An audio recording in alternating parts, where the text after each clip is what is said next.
and welcome to Language Matters, the podcast where we explore how language shapes our identity and worldview. I am your host, Justine, and today we are joined by our regular co hosts. I'm Mecsy. And I'm Dyessa. Today we're diving into Singlish, Singapore's unique English dialect that showcases how language evolves when cultures intersect. So let's start with what we are exploring today. How do Singaporeans demonstrate their attitudes towards the English language? From our research, it is clear they are aware their accent sounds different when they go overseas and acknowledge that it's very distinctive. They view Singlish as a language they developed themselves, making it uniquely theirs, and remarkably, they're willing to share it with others who want to learn it. I also find it fascinating how Singaporeans have this dual relationship with English. They are fluent in standard English, but they have also created something entirely their own. Singlish isn't just a variation of English, it's a cultural identity markers that Singaporeans take genuine pride in. It represents their multicultural heritage by blending elements from Mandarin, Malay, and other local languages. What factors seem to influence the way Singaporeans use English? Their use of certain English words differs to the influence of other languages like Mandarin and Malay. The word help, for instance, while in standard English you might say, "Could you please buy this for me?" In Shinglish, you will hear, "Can you help me buy this?" And instead of saying, "Put that away," a Singaporean might say, "Keep that."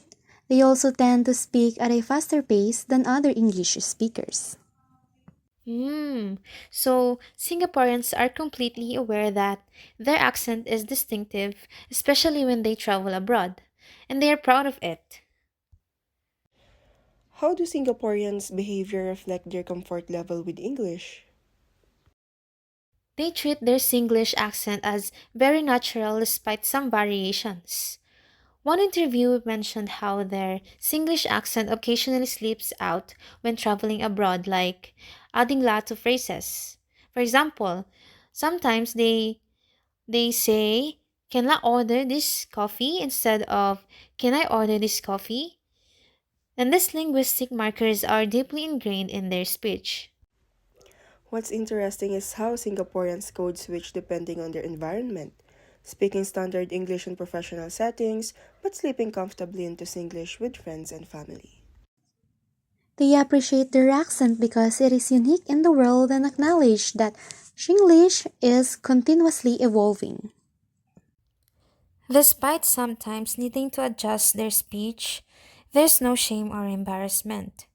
They view their accent and dialect as natural, and they take it as part of who they are. What challenges or advantages do Singaporeans associate with speaking English? They recognize that they sound different, which carries a certain value judgments, and they believe that foreigners might not understand their English because it's unfamiliar. This creates challenges sometimes. Non Singaporeans might struggle to understand Shinglish expressions or the rapid pace that's common among Singaporean speakers.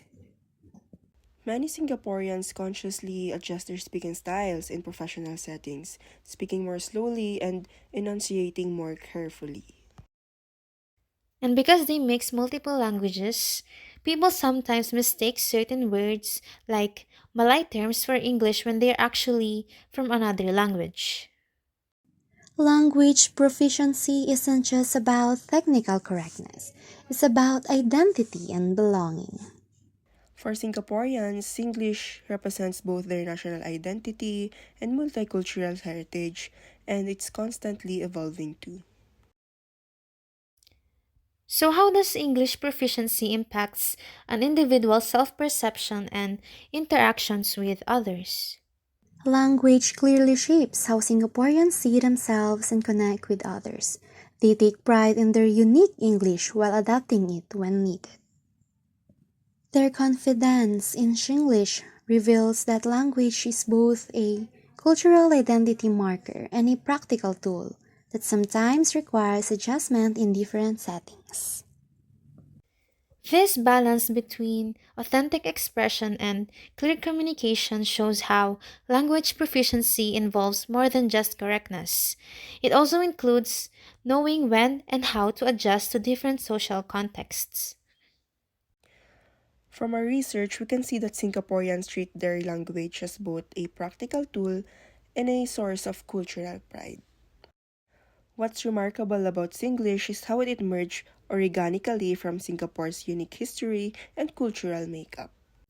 And that linguistic agility shows how language proficiency in our globalized world isn't just about mastering one standard.